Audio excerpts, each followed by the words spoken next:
everybody. It's me. It's Enzo. G'day. Hello. Hello, everybody. I'm not sure who's here because I haven't been looking. I know Betty was coming back. So it might just be, there's Wendy. Hello, Wendy. So just getting started. It's 7 a.m. in Chile. Well, I reckon it's cold. Canberra. That's where I am at the moment, babysitting my son's African grey who's looking at me. She's up on her cage just staring at me. She's never locked up in her cage. She's just on it. It's a big cage and she just walks around. And sometimes I think my son's here because she mimics everything he says, and it's African greys. They sound like the person. I remember one morning I got up. I was being very, very quiet. Not here. This is years ago when he first got her, and I was being really, really quiet because he'd been working and I didn't want to wake him, but I was staying at his house to help him unpack. And I heard him in the kitchen say, "Good morning, Alfie," to the bird, "Good morning, Alfie." And I thought, he's up. So I got up and I walked out in the kitchen. He's nowhere to be found. And I thought, that's a bit weird. And I sort of looked around and then I saw him still asleep in his bed and I thought, okay. And then as I was walking back towards the kitchen, she spoke again. And then I realised it was her, sounded exactly like him. Oh, who's here? Maisie. Hello, Maisie. Maisie and Wendy and Tanya. Hello, Tanya. Oh, thank you, Tanya. This is actually, I've got this on. I'm going after the live today. I'm going out to breakfast with a friend of mine. Alex is her name is Alexandra, but we call her Alex. And years ago, she was my Alex's girlfriend, and then they broke up, but we stayed friends. Alex is still friends with her as well, but she lives here in Canberra as well. So I said, we've got to catch up, So she's coming to collect me this morning and take me out for breakfast to somewhere fancy schmancy. So I'm looking forward to that. Very nice. Oh, gosh. So that's why I'm a bit dressed up, although this is just because I'm cold. It's cold. It's cold. I'm not used to it. I love breakfast food, but I hate waking up early to go anywhere to get it. What time do you get out of bed? That depends on what time I go to sleep. Sometimes I'll stay up till 2 a.m. and it's like, by the time I get up, it's like, I'm not going to mess with it. Because when I first wake up, I don't want to eat anything. That's just me. After I've been up for like an hour or so and maybe get a little coffee in me, it's like, I could eat. Yeah. By that time, it's way too late. I'm the same. I don't know how much I'll eat this morning for breakfast because I'm the same. Around about maybe 11 o'clock in the morning, maybe I could have a piece of toast or something. But yeah. But anyway, hi, Julie. And I see that Betty is back. Hi, Betty. And if I missed anyone, no. So there you go. Oh gosh, there's 13 people watching. Or I hope it's 14 or goes back to 12. That's unlucky.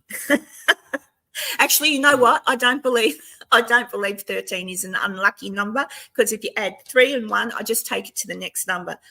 That makes number 4. 1 plus 3 is 4. So 4 is my lucky number. So 13 is not so bad. What's Tanya saying? How long does it take you to get to your son's house?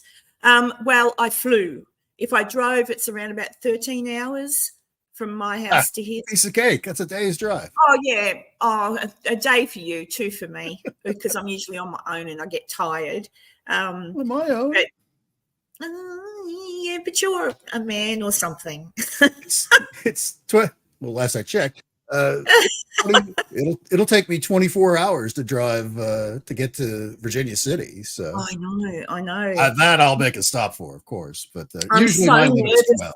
I actually am losing sleep over the Virginia City thing. I'm just getting so stressed because I need the tickets to sell to be able to do it, but the tickets aren't selling quick enough, and so that's why I've put them on sale until the 30th of May, so that come the 30th of May, so roughly another 25 days, depends how many have sold. As to, say I don't know what to do. I'm so nervous. So fingers crossed something happens and they sell. And if not, I'm just going to have to cancel the whole thing, which is going to be really heartbreaking because it's going to be so good. Work hard on but it. I'll try not to panic. I'm just panicking. I'm a panicker.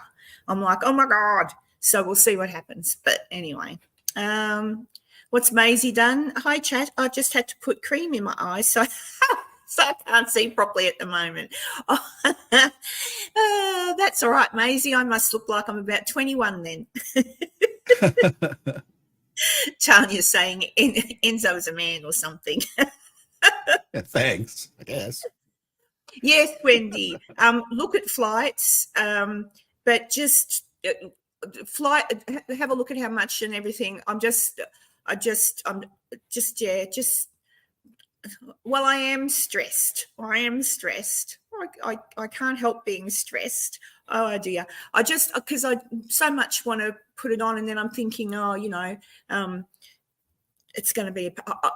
I couldn't sleep last night. I was tossing and turning like, and I'm like, it'll be good, but it doesn't matter. I'll try not to.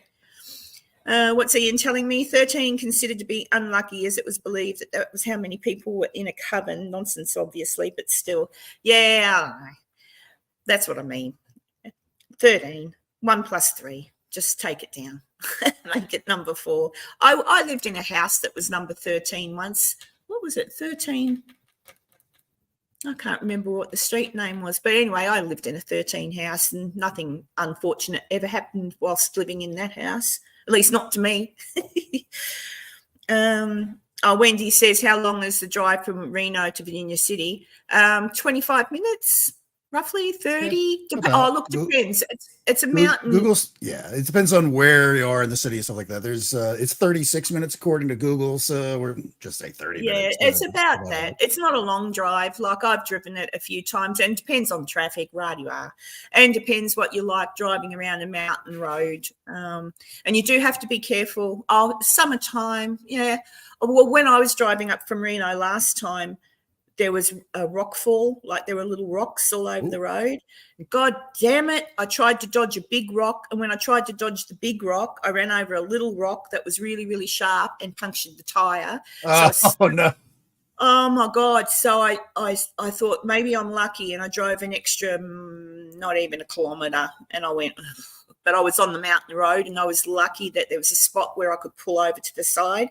And there I am, I know how to change a tyre. That was not the hard part. The scary part was where I was, because there was just cars going shoo, shoo, and nobody stopped until a gentleman was coming out from Virginia City, and he pulled over and he said, I'll finish it for you. You just sort of mind that, like, look at the traffic and make sure no one hits me. I said, no worries. But yeah, that was the only bad thing. And then I had to go back to Reno and swap over the rental car because you can't drive around on those little things. But yeah, so that's the only thing about that road. And wild horses sometimes, but I've seen them off to the side. I've never seen them on the road. I've certainly seen them on, but there you go. I look very dangerous, says Wendy. Yeah, that's probably why they didn't stop. They probably thought, who's that crazy woman? It actually might have been. Sorry. If they were coming from the Reno direction, maybe the way the corner was, they just didn't see until the last second, and but because you said the guy coming from the other direction from Virginia City. Yeah, could be.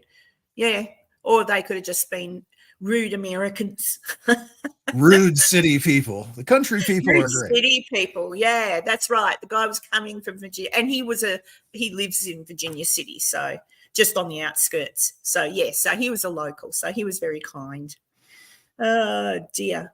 No, I don't live on Ramsey Street, Ian. I've been to it's not called Ramsey Street, but back in the day when they used to make it, I've been down the street that it was. They don't make that show anymore, Ian. Ian's talking. Oh, you don't know what we're talking about. There's a show called Neighbours, very big in Australia and England, and they don't make it anymore. I think I could be wrong, but they've stopped making it. And so lots of people are sad. I'm not. I stopped watching it back in the 80s. Where's Brandon? Hello, Brandon. What's oh no? What's the matter? Oh, dear. I That probably was in said something. reference to your tire. To my what? To your tire popping. Oh, yeah, the tyre popping. Could be. Oh, I haven't seen you for a while, Brandon. I don't know why, but I haven't been catching up, not for want of not wanting. I've seen plenty of Lewis's stuff lately. That's crazy, that stuff in the colleges, Enzo. All those, bloody hell, all those college kids. I wouldn't have even tried to arrest them. I would have just sent a plane over and dropped fire retardant on them. Jeez. Yeah. Well, then they'd have to leave then, wouldn't they? And go have a shower and wash it all off. I don't think it's poisonous, is it? It just retards fire. I wouldn't think it would be healthy for you.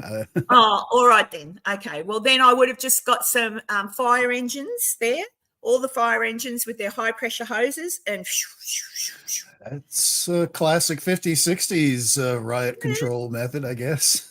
Well, I don't know. There must be ways. I mean, these bloody kids, I don't know. But I did see that I don't think it's so, oh, well, the kids are doing it, but I think there's a lot more involved in the background. It's very, very silly. Depending on the campus, some of the people that were arrested, anywhere from a third to half of the people arrested, or over half of the people arrested, weren't even students. Yeah, that's what I mean. It's yeah, it's I just sort of think, my opinion is, if you want to support those people and do that sort of thing, if you really believe that they need help, there's aeroplanes. Hop on one, fly over there, go help them. Go on, see how long you're still living. So yeah, I think they need to wake up. But that's my opinion, and we'll move away from that now. But yeah, I don't know. It's just the world's gone nuts. The world's gone nuts. But yeah, that's what I was saying to Brandon. I've been watching Lewis cover that, and I haven't had time to catch up with Brandon and his beautiful Bernadette. They usually are on a Saturday, aren't you, Brandon? I think Saturday. Oh, Brandon will tell me if he's listening still. I might have scared him away with my content. Yeah, that happens a lot. The same, Wendy's just saying many people aren't students. The same with all those, remember when the Black Lives Matter thing happened and there was all those riots in the street and all that sort of thing? Yep. A lot of that was started by people that it was purposefully rabble done. rousers. Yeah. Yeah. You know, so some people are just terrible. Yeah, Yale. What's Yale? Which was it? Harvard is the medical college, isn't it? What's Yale? Oh, I don't know. I have no idea. Oh, geez, I was looking to make it out of high school. Yeah, but I suppose I think Harvard is medicine and Yale is law. I think, or I could be wrong. Someone might be able to tell me, but I would imagine they'd be very civilized type.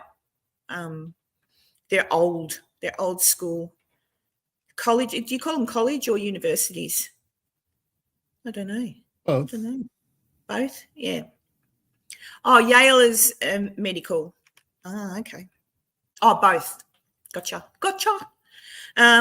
Yes, Wendy. Oh, and Wendy, so far as places to stay in Virginia City, Wendy was asking me before, if you go to Virginia City for the event, there's quite a few. I would always suggest, depends if you can cope with heat or whatever. I don't know. The cheapest place to stay that's right next to where you want to be is the Silver Queen. It's probably, and then there's a Silver Queen and there's the Tahoe a bit further up the road, not too far from the Pipers. I've never stayed there, but that's what it's called, like Lake Tahoe. That's how it's spelt, Tahoe. There's a more expensive hotel, which has probably got air conditioning. It's a little bit more flash, newer, and it's over. It's a walk, but it's called Silver something. I don't know, but have a look. But if I were you, depending if you're looking at pennies and saving and all that, I'd see if there's any room left at the Silver Queen, because it's literally out the back door and you're at the Pipers Opera House. The same with the Tahoe. Walk out the back of there, walk about 50 yards and you're at the Pipers. And then the rest is sort of a little bit further out, but still in Virginia City, but a bit of a walk. Not horrible walk, just a walk. So there you go. If you can't cope with the heat, Sugarloaf is another one. They might have rooms left. They don't have many rooms, but the Sugarloaf might as well. But, yeah, I can't cope with the heat either, but I'm going to be stuck in the Silver Queen. I've already booked my room. That's all right. You just strip down and lay on top of the bed. It's all good. They've got fans. They don't have air conditioning. That's the only thing. So, you know, she'll be right. That hot there, does it? No, I don't think so. It's in the mountains. People say it gets really hot that time of the year, but I don't know. We'll soon find out. Well, it's a really old hotel, Wendy. It's built in 1800s. So, yeah, no, they don't have aircon. Not in the Silver Queen. The Sugarloaf does. That's got air conditioning. I don't know about the Tahoe. Possibly not. But, yeah, I don't know. You might just have to jump under the shower, get wet and lay on a towel. You see, you talk it to an Australian. Our heat here is horrendous. And so you kind of like you have the ways. It's not pleasant, but you sleep. You end up getting put to sleep. No one likes the heat, though. I don't. Their weather forecast for today in Virginia City, periods of rain and snow, windy with a burst of heavy snow is expected. Yeah. Yeah. It would be cold. I'm looking forward to getting back there because when I was there last time in November, I don't know how long horses stay pregnant. I think they're the same as humans, aren't they? Around about 9 months, or maybe it's 12. I don't know. But I want to see if there's any baby horses because we're coming up to spring. I think it'll be winter, spring, summer. So spring will be finished. So, but yeah, no air conditioning. Look at all the. I tell you what, when I was a little girl, here we go, I walked 1,000,000 miles in snow to get to school. I don't actually know how I did it, but when I was little, cars didn't have air conditioning. And whenever you would go out in summertime, whenever I would go out with my grandparents in summertime, back seat, window wound down, like just dealt with it. The same with sleeping at night. My mum would come and she'd say, just put on a singlet, and we'd have a little fan and you just lay in bed and deal with it. And now we've got air conditioning. We're so soft now we can't deal with it anymore. Golly. According to Google, how many months is a female horse pregnant? 10 to 12 months. Ooh, okay. Well, then the little one that I saw making babies, then it wouldn't even be born then when I get there. But she'd be pregnant. So there you go. I want to see a baby wild horse. I love all the wild horses. So there you go. When I was a little girl. Yes, that's right. When I was a little girl. When I was a little girl, I got sent home from school to watch the man walk on the moon for the first time. It was so exciting. I actually miss those days. I miss when life just seemed, maybe it wasn't as simple as I think, but it is, even the 80s. I miss the 80s. I miss the music. I miss the clothes. I miss the 80s. The 80s were good. How high was your hair back then? Pretty high. Yeah, it was all, it was like I'd wash my hair and you'd blow dry it up and then you'd tease it and then you put the gel in and concrete hair. Not so much. The seatbelt burns, Wendy, but also like because most cars, the seats were vinyl. And so you'd get in and you'd sit and you'd go, so you always had to have a towel or a blanket to pop under your bottom. Like sitting on a frying pan. Exactly. Oh, yes. So there's I put out my little, I don't know if anyone here saw it. I think Tanya did. I put out a video yesterday, Buried Alive. I put that out. So I covered the different things that they used to do to make sure you were dead before they buried you. And then all the inventions of the coffins and stuff that they came up with to make sure that if you were buried alive, they you could alert them. I'm like, oh, some of that. There was tons more I could have put in it, but I prefer to make the episodes about 20 minutes so it's not too, not too long for people to keep engaged. Oh, excuse me, but some of the things that they did to the humans, I put in it like there was like blowing smoke up people's bottoms, like that saying, don't blow smoke up my ass. Obviously that's where it came from, but I thought, why would they do that? So their thinking was that they would do that if you were dead, because just in case you weren't proper dead, it was a way that they thought that they could rejuvenate. I always say that word, resurrect you, whatever, bring you back, resuscitate, that's the word. Because if anything, I would, if you weren't fully dead and someone was literally doing that, I think it would just turn into a fist fight. I think so, but they did that, and then they blow this hot smoke warm smoke into you, and then that's supposed to warm the body and possibly, bring you back. But then they used it for illnesses. So if you had a stomach ache, or you just had some kind of ailment that was around the stomach, or you just felt unwell, that was another thing that they would do, because their theory was it would warm everything up and help. I don't know what it like now, thinking about doing something like that. That's not good. No, it is not. You don't do that. I'll just stick with classic leeches, thank you. Yes, and all the things. Kibba says, I've lived with no central air or heat for years now, and the landlord is giving us 6 months to either buy this the house or leave with no interest of fixing anything. What's that mean, Kibba? What's a POS? Piece of shite. Oh, okay. Oh, I see.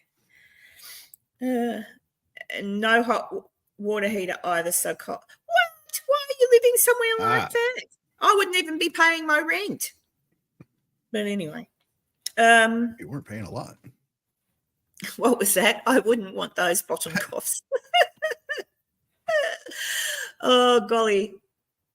Yeah, Tanya was multitasking for me. I didn't realize people were there was someone else Joe had a episode that he had up that was a premiere. So people liked the ghost hunting type things. So they were over watching his, and then I think someone else was live. So Tanya was being a brilliant moderator as always, and multitasking. Yeah, let me know what you think of it, Tanya. Yeah, so I put that out, and then all the coffins, there were tons. I only covered a couple of coffins that they invented in the episode, but there were so many coffins that people invented and I thought, look, I did put this one in there, a whistle. It was a whistle. So you popped in the coffin and this thing comes out the top. So they make a hole in the top of the coffin, put the whistle through, which is on your face so the end of the whistle is here, and then you're buried. And obviously, if you wake up, you're going to know, aren't you? You're going to know that that's what that is in your face. But the idea was that you wake up, you're not dead, and you blow the whistle, and the whistle came out the top of the ground. Another one that I did cover was it was very flash. It had a ladder. It had a fan, so that if you moved, it generated a fan that would put air into. I'm like, you're assuming a person wakes up in a coffin and they're going to be calm enough to realize, oh, it's okay, I'm in a coffin that has a ladder I can climb out of. Like, oh my God, some of the things, I tell you what. But anyway, thankfully. Did Kenny Biddle go live at the same time too? Okay, fair enough. Let's see. What's Tanya saying? I went to see my sister in Australia at Christmas one year. The place had no aircon. Wow, never again. It was so hot you would have a cold shower, get out, and then another shower. Yeah, it does get hot. It really does get hot here. Hang on. Kib is saying, our cold pipes froze this year and burst when it was warm enough to defrost. So to get running water back, we had to fix the pipes ourselves. Oh, geez. Hello, Crow. Hey, Crow. There you go. But yeah, so oh gosh. So yeah, but if anyone hasn't watched it, go watch it. I just made the mistake of putting my premiere on when everybody else was doing stuff. So that's all right. It's just an episode, so people can watch it anytime. Anytime. Yeah, so there you go. And so nothing interesting happening with you at all this week, Enzo? Not this week. Again, I'll apologize to the gang. I was unavailable last weekend because tornadoes were ravaging through my area, and the power was out for around about an hour, but when it came back, the internet didn't follow with it, so it was out for most of the show. It actually was sort of back before the show was over, but that's when we were in the thick of the storms, and I wouldn't have been able to pay attention to what anyone was talking about on here in the chat or anything like that, because I'd just be like looking at radar and trying to track and figure out which way is this going, is it heading towards me, and all that stuff. But nothing within 20 miles.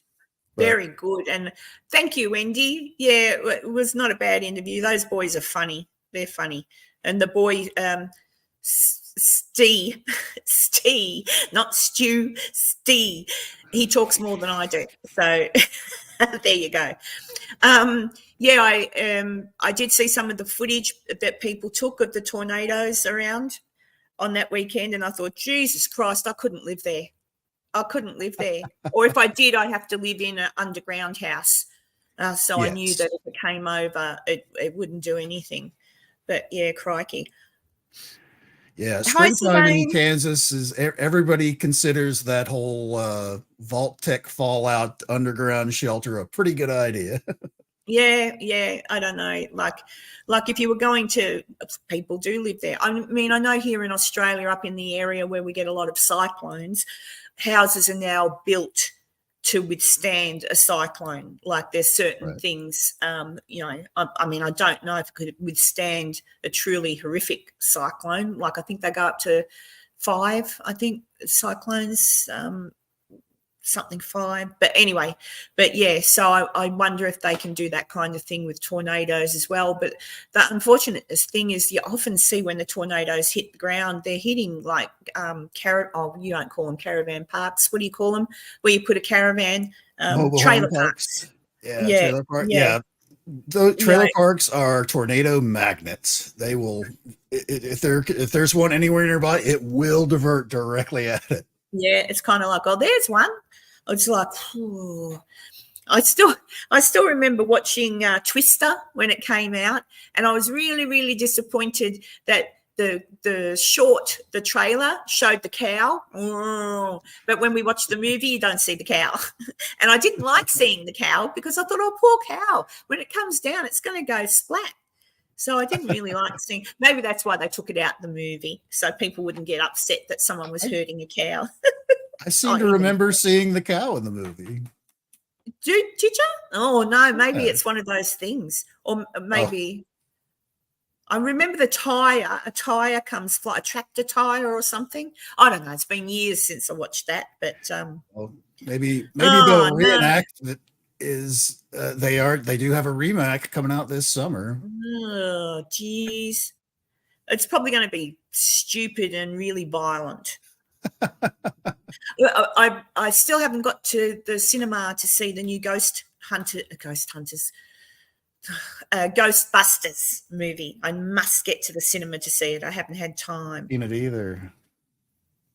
I heard it was just okay. That's Crow for you there, Enzo. Oh, getting back into it?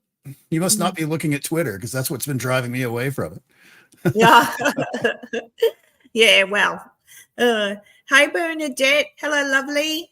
Thank you for popping in to say hello. I've got to catch up with you and Brandon. I've been missing you guys. I don't know why. I keep seeing Lewis every 5 minutes, but I keep missing you. I've got to get back to see you. I like watching you two together. They're so cute. I think they're going to be Mr. and Mrs. soon. What's that?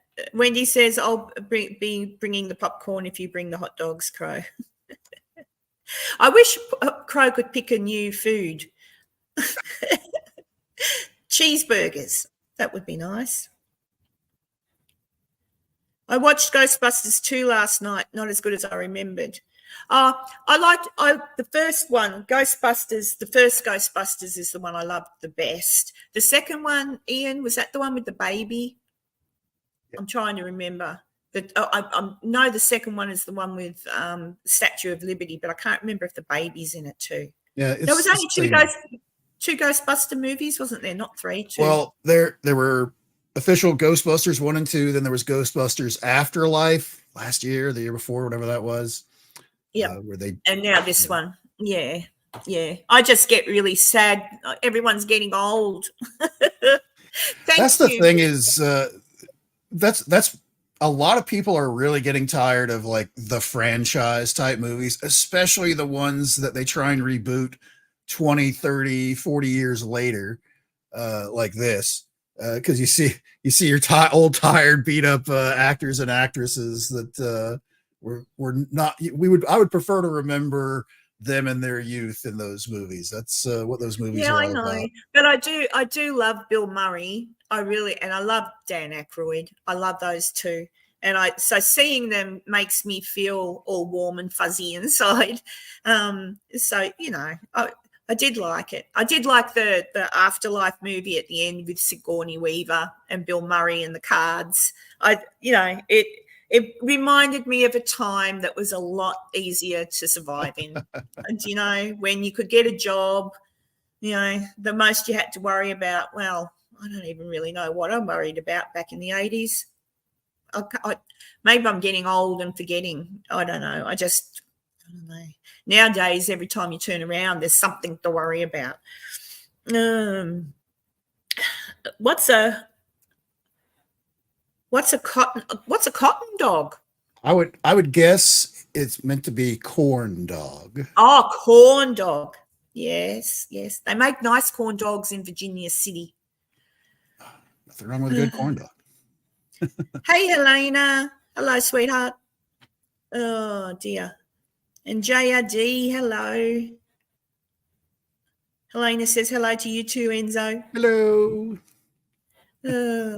Yeah, I've been, I was saying to Enzo before, I've been going down a rabbit hole a little bit and sort of trying to forget paranormal at the minute and go and look at other content just to move away from all the so I've been looking at Joe Rogan a lot and looking at other subjects, and I don't know if I really should have. It was all rather the Alex Jones predicts that well, he's been reading, see, he reads reports and watches these which I didn't realize. There's lots of reports that come out after scientists have their meetings. Apparently a lot of scientists get together and have these big meetings, right? Mm-hmm. And they talk about their plans and what they think can happen and what can be done. So apparently the scientists, so this is Alex Jones, he says this is what he's been reading, he said, and this is what they're trying to do. He said they want to make it that it's kind of like we're mind controlled in the end. And I'm like, yeah, well, half of us already are. Yeah, that's happening now. That's happening now. Like that's, you know, so, and he said, so, what was the word he used? So basically that humans will have really no place, like everything will be AI and automated and all that sort of thing in the future, and humans really will become not needed. And I'm like, who are the scientists inventing this crap? And then he said, and his view on what's currently happening, he spoke about that. Then they like that the Russians had a word for it where they basically put information out there and weed into the psyche of everybody and spat out all this BS that people start to believe, and it's a way of tearing down democracy. And I'm like, oh Jesus. And then I'm looking at the real world, like, so I'm listening to what he's saying, and then I'm looking at the real world and I'm like, yeah, obsolete, I think, Kibba. And I'm like, fuck, it's kind of happening. So I don't know. That's why I want to go back in a time machine to the 80s and just stay there. We didn't worry about this crap. The most we worried about was like there might be a war or Yeah, we were one button push away from nuclear Armageddon of every second of every day. Yeah, but that was we didn't have one of these tied to us where Yeah. we were constantly staring at it and constantly bickering with someone that you've never met with an Yeah. anonymous name on. You know, and I even and that's something else I watched. Had no idea. And Enzo, you'll know about this. Tune in everybody to my live stream today and have the doomsday messages sent out. I was watching I know he's not popular, but I watched him because he was talking to an actor I like, Tucker Carlson, I think is his name.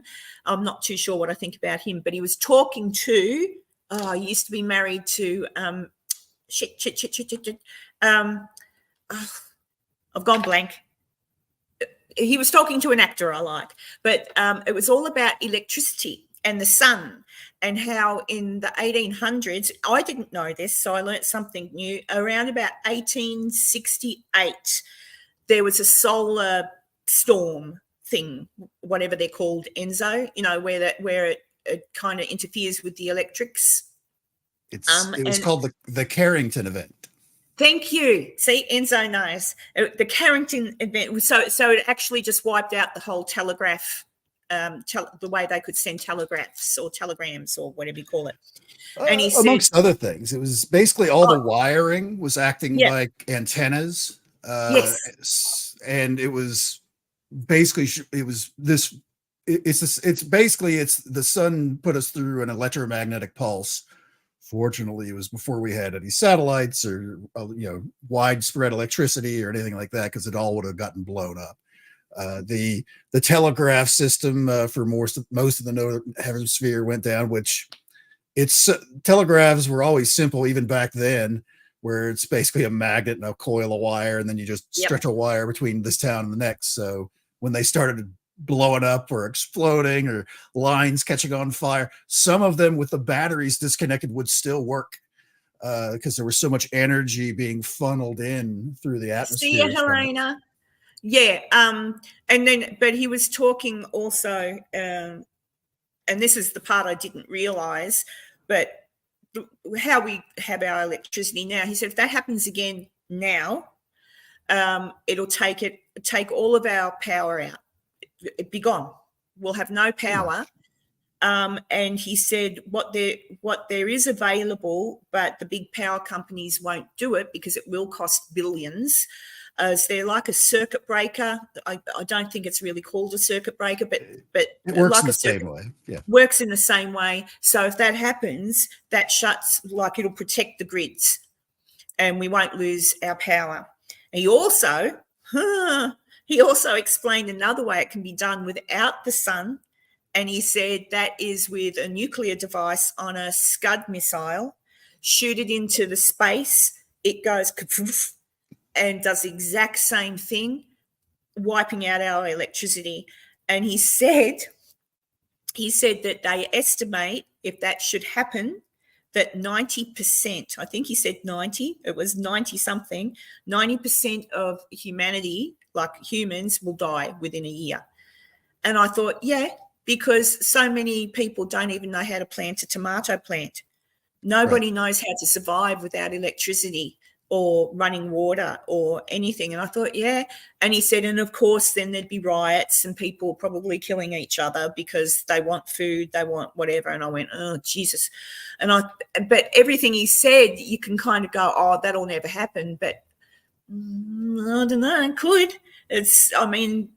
It could. Before. It's happened before. So, there's some of the doom and gloom is warranted, but the truth is, when it comes to like electromagnetic pulses from nuclear weapons, high altitude bursts and things like that, the truth is we don't 100% know. There are things you can get and do to like your vehicles and their generators, and as you mentioned, power plants and relay stations and stuff like that, which Quite a few countries have already done that. Yeah.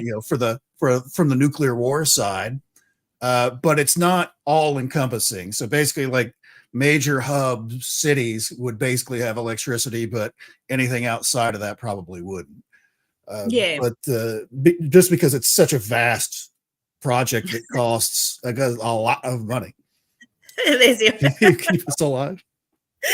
Oh, look, I think if something like that happened, because you're correct, like I thought to myself, well, okay, if it melts the wiring, then I was thinking, well, if you've got solar panels on your roof, it'd affect them too, wouldn't it? So your solar panels wouldn't work because pretty it's much wiring. Any long stretch of electrical wiring is going to act like an antenna for that electromagnetic pulse. So anything that now, like if you completely disconnected yourself from the grid in your house, you have like a giant circuit breaker where all the main power comes in from the street. If you shut that off before the EMP, then your house probably won't catch on fire. But all the wiring going to your house may do that. If anything, it would prevent everything in your house, but you would have to know before it happened. And that's the problem, is you never know when your random high altitude nuclear explosion is going to just pop off. The sun, we would have at most 24 hours ahead of time to see the wave heading towards us. And even that's not a guarantee. So, because we get blasted all the time from the sun. Yeah. I'm not quite sure what Wendy's referring to there, Enzo. It does. It affects ham radios and some GPS signals. It's just satellites in general. It's not that it's not destroying GPS satellites. It's just an overload of the frequencies that they use and things like that, your GPS, like in your phone or any kind of handheld detector, isn't going to be able to pick those up, because it's going through all of this stuff where a lot of satellites are designed with this in mind, because it does happen periodically, even on a smaller scale, that would affect basic electronic. If you had, it has happened. If you were outside of the space shuttle or the International Space Station in your spacesuit, and you had this out, and even some of the smaller solar flares, this thing would get fried immediately. Yeah, and I think though what I was listening to wasn't so much the electromagnetic thing that I've heard of before. You can get little versions of it that they set off sometimes when they're attacking like military type things. But in this instance, it's way bigger than that. Like he's talking, he said a once in 100 year. Well, it's almost 200 years. Yeah. Since the other one. 1859 since the Carrington event. And that's just because somebody happened to be looking at it and then see all these weird things happening within the next day, where the Aurora Borealis and Aurora Australis were just off the charts. People as far south as like Denver, Colorado were like being able to read a newspaper outside. They were so bright. Just an immense amount of energy and particles thrown out from the sun directly at Earth. And there was even a story out of, I think it was Northern Ireland. It's either Northern Ireland or Scotland, where railroad tracks, that was one of the ways they would use to communicate using telegraph back there. They just put a bonding wire between the rails of each track, and it would use the rail as the conduit wire. And because they're all connected like that, now you've got this miles long, basically, antenna that it was actually catching some of the wood that the what do they call it? Fire. On fire. It was actually burning. It was actually catching them on fire. Ooh, cool. This is for you, Julie. Hang on, Enzo. I have a new member.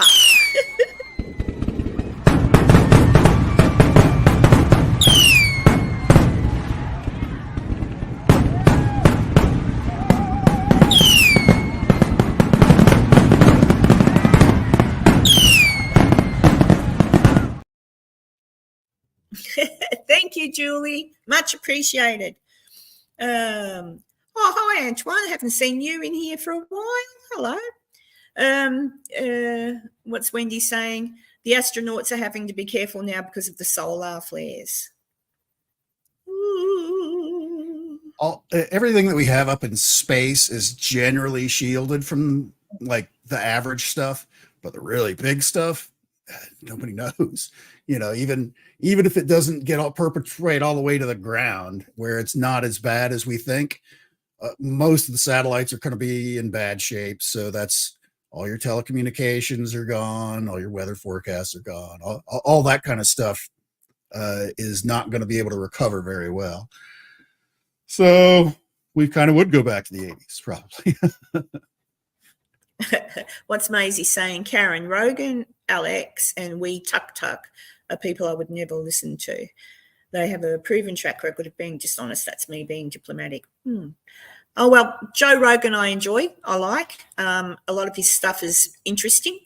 Tucker Carlson, yeah, I'm not keen on him. I've heard rumours. And Alex Jones, yeah, my opinion is if someone talks out and alerts you to what's really going on, the first thing they do is mud your name. So I'll respectfully be polite and sort of say, each to their own. I don't know. I learn a lot from watching Joe Rogan. And when I think back to the Big C times and what he was talking about, he was pretty spot on. Yep. So, each to their own. That's okay. But yeah, the Tucker person. I wouldn't necessarily lump Rogan in there so much with those other two. No. Rogan's for sure. He'll have on a controversial guest for sure. For sure. But he's pretty. I don't mind him. He's real. He calls people out a lot. Yes, he does. He'll argue. He'll call them out. He has had a few people on of late, and they've said things. And he's like, "Hey, hang on." So yeah, I don't know, but I know that there's a lot of people, that do that. Oh, hello Rogan there, Jonathan. Hello, mate. Rogan is basically the evolution of what we're doing right now. Just a couple people having a conversation. Hey, did you hear about this? Oh man, I read about this one. Did you see that TV show with? It's that kind of conversation. Well, that's how he said he started. He just started a couple of mates, the comedians. It was just comedians in his house talking, and then that's where he, so now, of course, he can get just about anybody to come on and talk. So, yeah, I don't know. I do like Joe Rogan. The other two, I don't know. I don't know enough about them. The Alex Jones thing is absolutely interesting. And when you look at what he's actually talking about and search for it, it's findable. So I don't know. But yeah, there you go. Oh, all right, Sylvain. Took a night sleep. Yeah, have a sleep. It's all good. Dear me. It's getting late with rates. Rogan is fairly open-minded, but he does have a habit of enabling some crackpots. Well, maybe. Listening to people with different ideas isn't necessarily a bad thing, because you always have the option is like, no, I'm not listening to that and turning it off. But there's going to be people that may be interested to hear, okay, what's this other guy say? What's the other side of it? Yeah. And if they're really far out there, Joe will usually bring that up. I did see the old interview with Joe and Alex Jones, and Alex gets really, and then Joe, magnificent. It's like, whoa, shh, bring it down. You're spouting all this shit. He said, let's just break it down and in points. He said, because you're addressing something and we've got to see where that's come from. So he was really good at interviewing him. So, but there you go. Oh, where's Wendy going? Wendy! I didn't see Wendy say goodbye.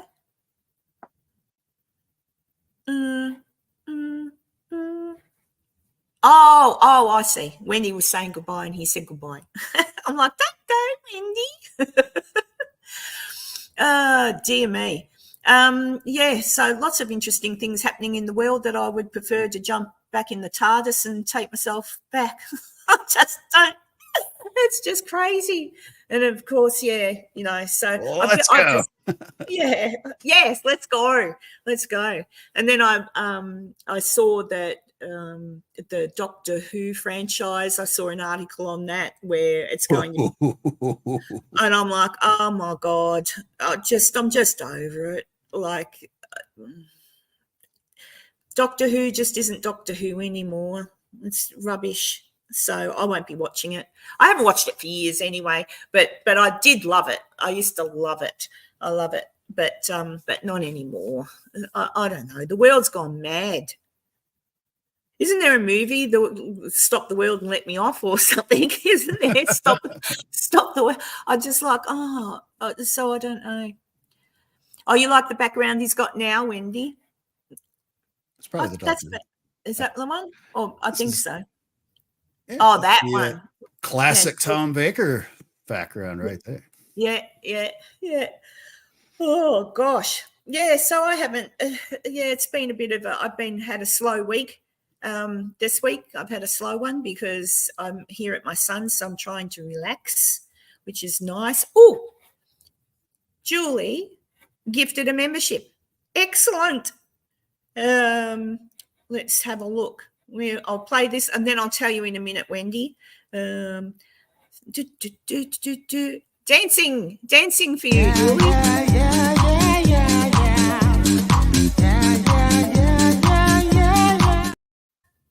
Oh.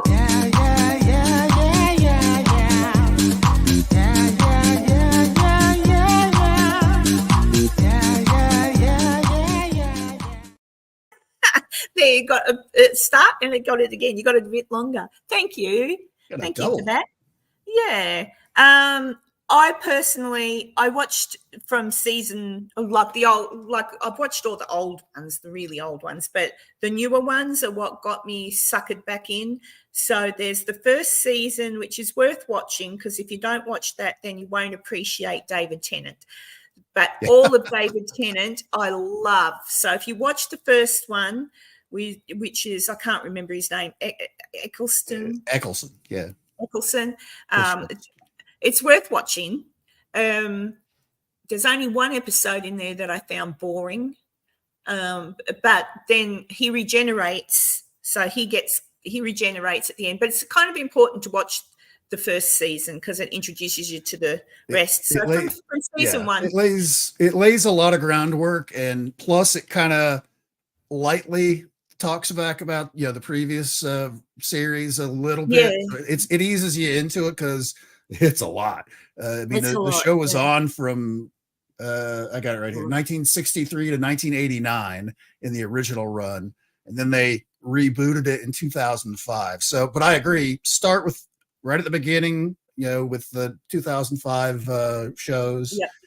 And then David Tennant and David Tennant's on for a lot. He's brilliant. He's the best Doctor.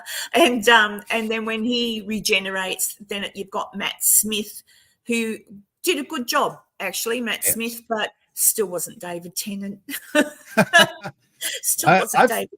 I've found that whoever it is, whichever Doctor it is that you get into that hooks you into the show, that's your Doctor, and you're now comparing every other Doctor to that one Doctor. And sometimes it's an unfair comparison because they're, of all the actors that have played the Doctor, some of them are radically different from each other, the way that they portray the role, but it's its own little spin.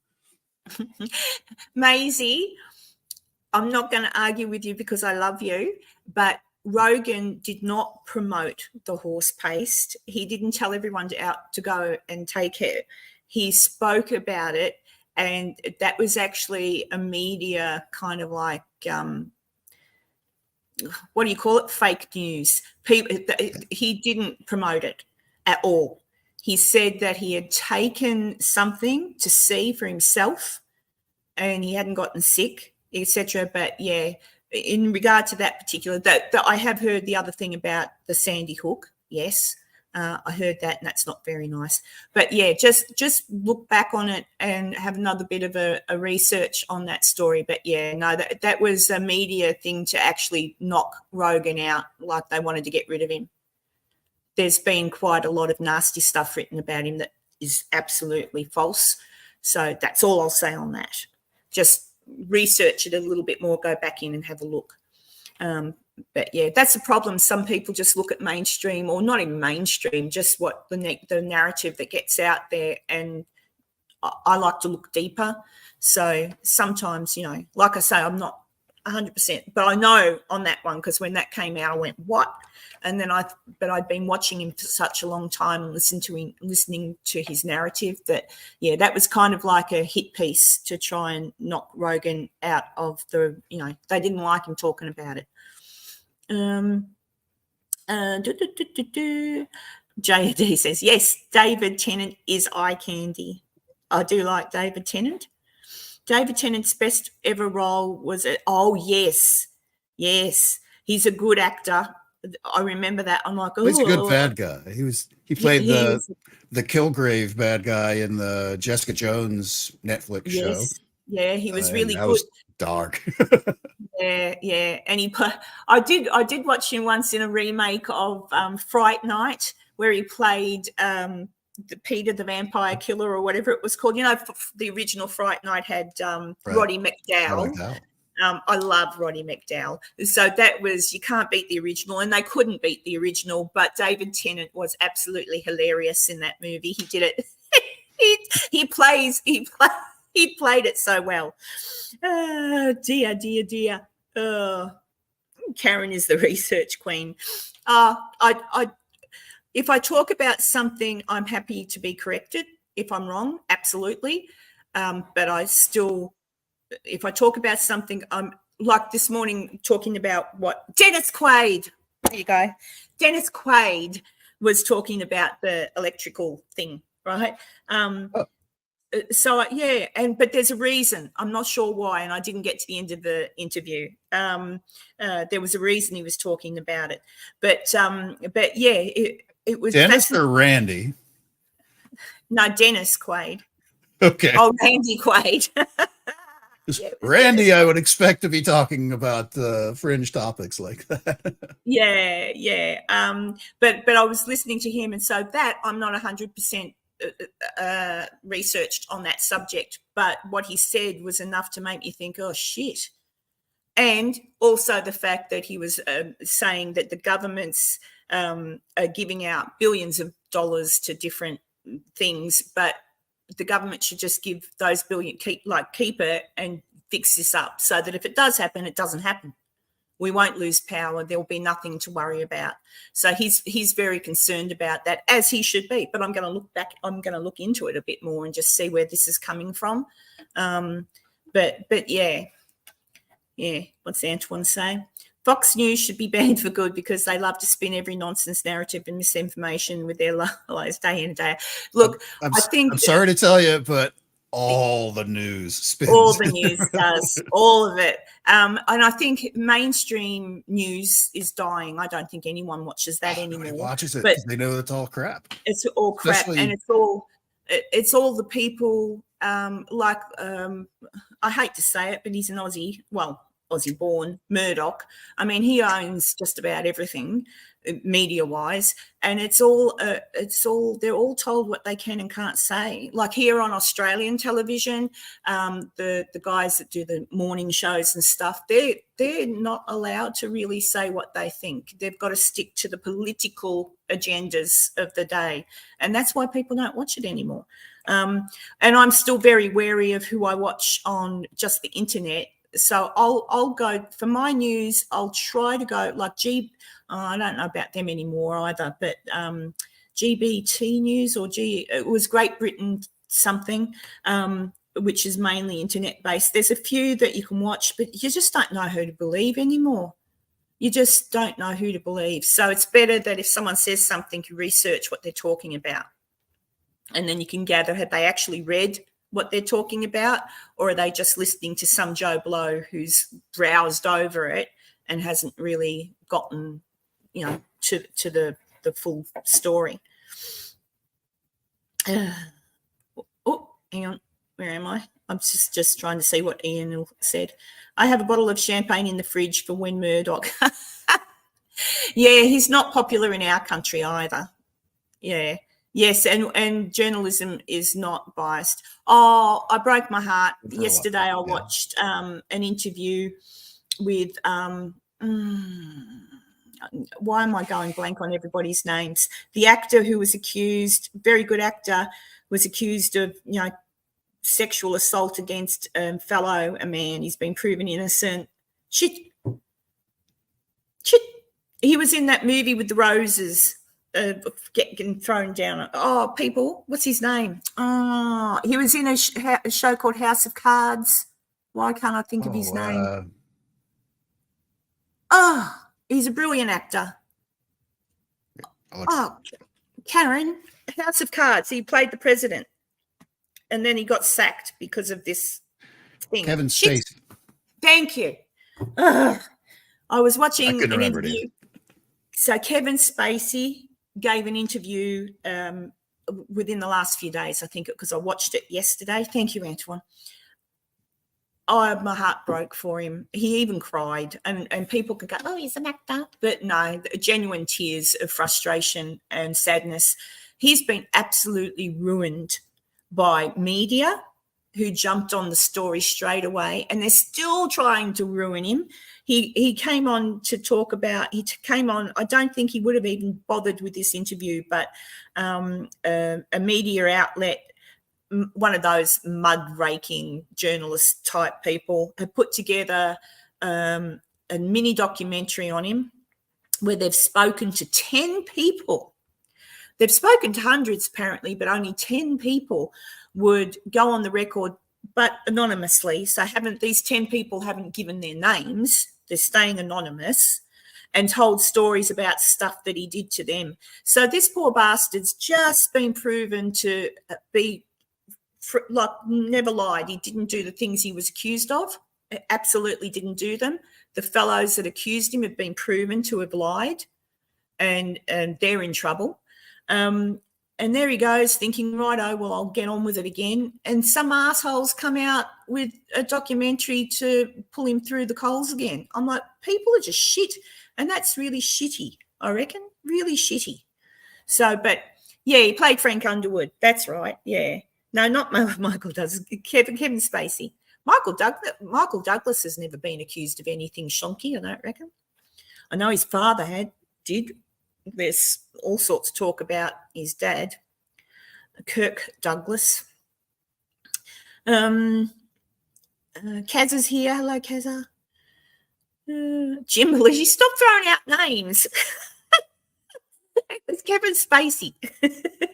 But yeah, I just watching him in the interview, I just wanted to reach through and give him a hug. I just thought, poor bastard. Never did anything that they accused him of, ever. He got proven innocent, and they're still trying. And they're bringing up things.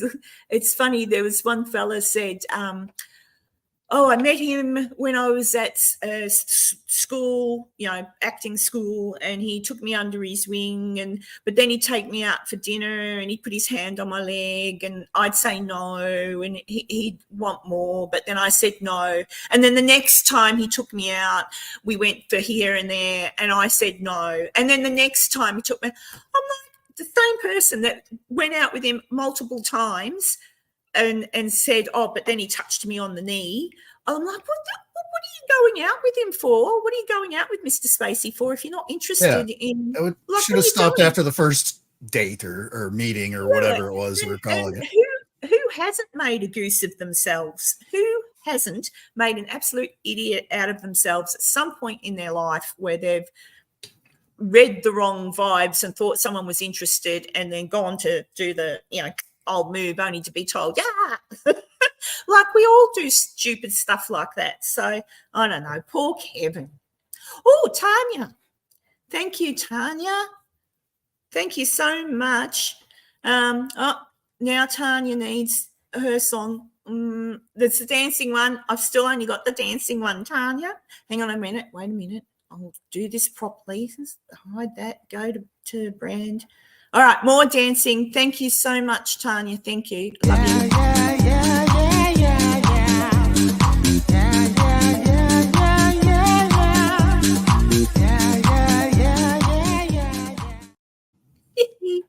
Awesome. Thank you.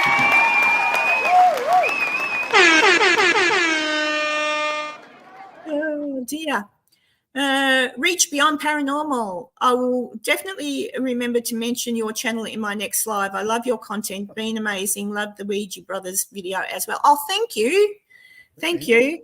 Yeah, so I kind of keep these live streams. Sometimes I'll talk about paranormal stuff or whatever, but most of these times it's just to catch up with everybody, and I'll have arguments with people. Not really, is it, Maisie? No, just talk with people in the chat and see what everybody's up to and everything. Oh, and Julia, I was very disappointed to hear that you're no longer going to the Sally house. So Julie got told she could go along with what are they called? Nightmare Nation, the young boy. I don't know what his name is. Julie, you can tell me. But said, yes, Julie, you can come with us to the Sally house. So Julie got all excited and was ready to go, and they've told her, oh, oops, you can't come because there's a limit. So you can't come now. Apparently only 10 people at any one given time are allowed into the Sally house to investigate. So Julie's got kicked out. So that's sad. I think that sucks. I'll tell you what, I'll crack the shits if Dawson's going and you've been kicked out. I'll crack the shits. I'll go, what? Because Dawson said he didn't want to go. So if you've been kicked out for Dawson, I'll crack it. You watch me. I'll have a Karen rant. But anyway, don't worry, Julie. I'm sure somehow you'll get to the Sally house, and at least you're armed with the truth and the full knowledge of the Sally house when you go in. And who knows, maybe one of the finnies will come and have a cup of tea with you, a ghost cup of tea. Oh, dear. Yeah, it's sad. Julie was so excited. It would have been terrific. I'm just checking if I've missed anything. I wasn't really flirting with him. He's too young for me. I was just mucking around. No, I don't flirt with many. I just muck around. Dear me. Antoine. I have a question for both Karen and Enzo. Any opinions about people who experience ear ringing? Is that something that has to do with spiritual awakening? No, I've got it. It's called tinnitus. Tinnitus, yes, and I've got it, and it drives me friggin' nuts. There's supposed to be. It happens because the small tiny hairs in your ear get damaged by loud noise, right? So over time, really loud noise damages those tiny little hairs in your ear, and that's what leads to that ringing sound in your ear. So that's what it is. And yes, and I suffer from it, and it drives me crackers. Now you've reminded me I've got it and I can hear it. Oh, dear. There's lots of different things they say you can do to get rid of it, and I've tried everything. Nothing works, but that's all right. I'll just have to put up with it. Oh, where are you going, Wendy? How dare you leave? Oh, she's in a hurry. Good night, Wendy. I'll talk to you soon. Bye. Well, I'd like a follow-up to Antoine's question, since I kind of get the idea you don't. That's not what you're asking. As far as tinnitus goes, is what do you mean by the ear ringing thing? Because maybe explain it a little bit more then, because we're talking like Taos home kind of ringing or what? I don't know. What's that, Enzo? The Taos, New Mexico, Taos. You can those really big loud bells in the air that people hear, the noises. No, that's actually something else. But the Taos home supposedly has this like large desert, like mesa near the town, and supposedly there's a alien base in the middle of it, and all the people that live in the town or visit the town hear this electronic hum sound, but not everyone can hear it. Only some people can. And some people kind of only, like tinnitus, you kind of only notice if you think about it. Or is it's some people have it so loud where they can't stay there. They have to leave. Where Oh, wow. This really loud, resonating electronic kind of sound that they have to leave. So I don't know. I owe Julie a song. I spotted it, Julie. Yes, I do. Dear. She gifted it. Now, Julie, do you want the song or do you want to see a different animation? You tell me what you want to see because you know what I've got. I'll play the one you want. Other people complain about the humming noise those big fans make for the electricity. What do you call them? They're big fans. The wind, not the windmills, but I know what you're talking about. Yeah, people complain about those. I've heard that humming noise. It doesn't bother me, but maybe it would if I lived underneath it. I don't know. Let's see. I think we should. Oh, Robert the Doll. You're getting a Robert the Doll, Julie. Hey, Annabelle. Karen got some more members. Isn't that great? Oh, wonderful. Chucky, come say welcome to the new members.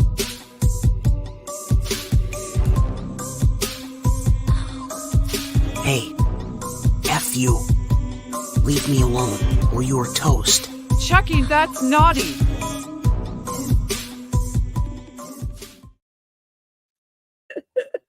I do like that one. Hello, Taylor. My beautiful Taylor. We'll have to catch up again soon. Oh, dear. There's I saw Taylor will know this. It might have been only a couple of weeks ago, Taylor. I did see somebody put some footage up of some motorcycles in Virginia City. They had like a big motorcycle, I guess a big motorcycle race, but like those little dirt bike ones. That's what it looked like. And you see them come from the main street and turn down Union Street, which is heading toward my friend Connie's house. And all I could think of was, oh no, they're going to drive right past Bernadine, Indy, Bronx, and upset them with those noisy bikes. And the footage, you could see them going right past where the horses were. And I'm like, but that's just because I worried. I thought, bloody, it probably brought tons of money into the town. But all I could think about was the poor horses. Yes, the Virginia City Grand Prix. That was what it was. But all I could worry about was Bernadine and the wild horses. I just thought noisy bloody things. Oh. What's Candy saying? I feel like I've been live stream jumping or hopping all day. Gosh. Oh, sorry about that. I'm on earlier. I know that I think, hang on, what is today? Oh, Saturday. No. Yeah, it's all right. I'm getting mixed up with my days. Saturday, May the 4th. It is. Oh, it is the 4th. It's the 5th for me. So may the 4th be with you. What's Taylor saying? Too bad you weren't there. If you were, we all know what you would have been giving them extra treats. Yes, I would have. I would have stood there with them and given them some. The donkeys love bananas, so I would have been. Yeah, they do. They love bananas, and Bronk has got no teeth, so Bronk likes to eat stuff. He's really old. He's 30-something years old. Not Bronk. Hang on. Yeah, Bronk. Hang on.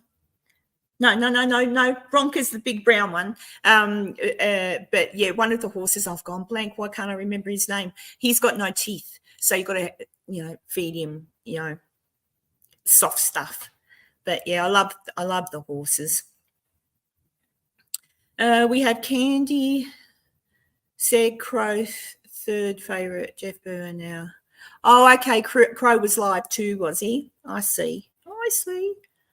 And Kazza. All right, I'm going to play. Let's see. Thank you, Kazza. Let's have a look.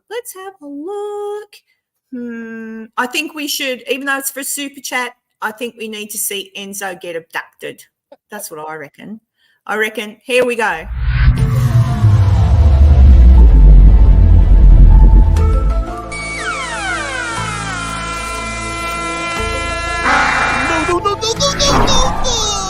No, please!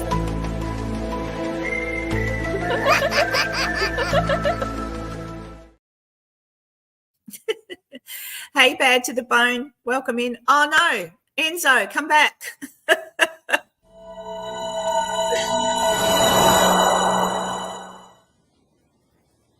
Oh, there you go. Hurts. Yeah.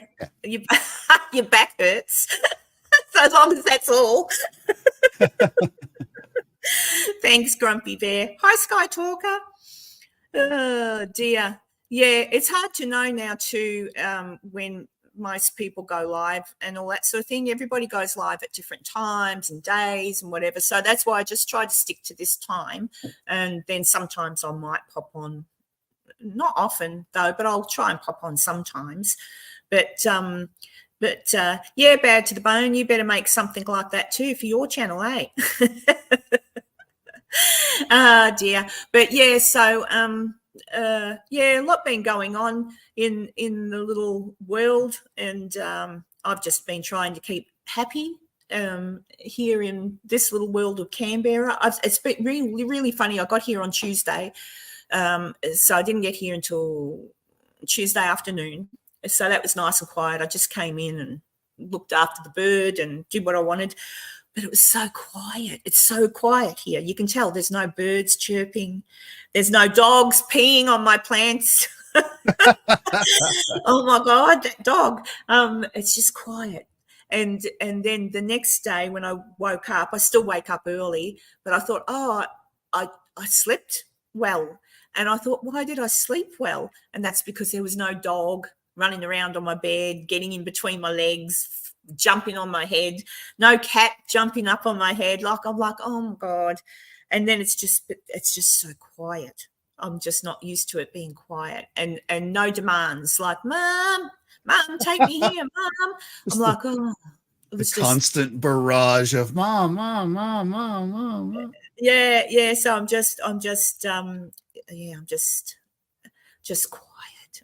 It's just quiet. But yeah, you can see when we started, it was quite dark. The sun's coming out now. So there you go. But I went for a nice walk around the lake here and took some photos around the lake. I stuck them on for the members only, just because I sent them a separate special message. All the members got to see my little special message. Yeah, it's really pretty here. It's autumn.